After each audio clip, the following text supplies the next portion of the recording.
मंत्री बनताच संजय शिरसाट ॲक्शन मोडवर. कुणीही पालकमंत्री असो, आमदार असो की खासदार असो, शासकीय निधीचा दुरुपयोग करणाऱ्यावर कारवाई करणार. जर असमान निधीचा वाटप झाला असेल तर कारवाई होणार, असा मोठा इशारा मंत्री संजय शिरसाट यांनी दिला आहे. तर काय आहे सविस्तर बातमी या व्हिडिओमधून जाणून घेऊयात. त्या अगोदर तुम्ही जर आपले चॅनल अजूनही सबस्क्राईब केले नसेल तर सबस्क्राईब करून बेल आयकॉन ऑलवरती सेट करा, जेणेकरून आमचे असेच नवनवीन व्हिडिओ व राजकीय घडामोडी तुम्हाला याच चॅनलवर सर्वप्रथम बघायला मिळतील.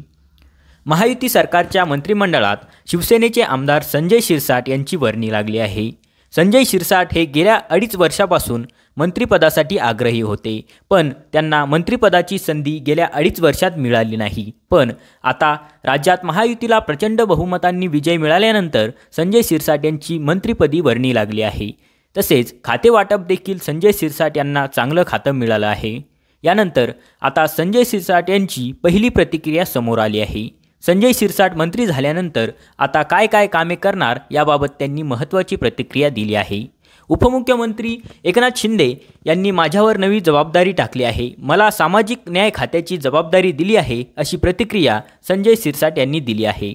जमीन बळकविण्याच्या कामांना थांबवण्याकडे माझे लक्ष असणार आहे. कोणत्याही पक्षाचा असो त्यांच्यावर कारवाई केली जाईल. दुसऱ्याची जमीन बळकावणं हा गुन्हाच आहे. सिल्लोड असो की छत्रपती संभाजीनगर जिल्हा, जमीन बळकावणाऱ्यांचा बंदोबस्त होईल, असा इशारा संजय शिरसाट यांनी दिला आहे. संजय शिरसाट यांनी शिवसेनेतील आतली बातमी सांगितली आहे. उपमुख्यमंत्री एकनाथ शिंदे यांनी अनेकांना मंत्रिपदाची संधी दिली असली तरी ते परफॉर्मन्स पाहणार आहेत. एकनाथ शिंदे दर 3 महिन्यांनी मंत्र्यांचा आढावा घेणार आहेत. जो शिवसेनेचा मंत्री काम करणार नाही त्याचं खातं काढून घेतलं जाणार असल्याची माहिती दिली आहे.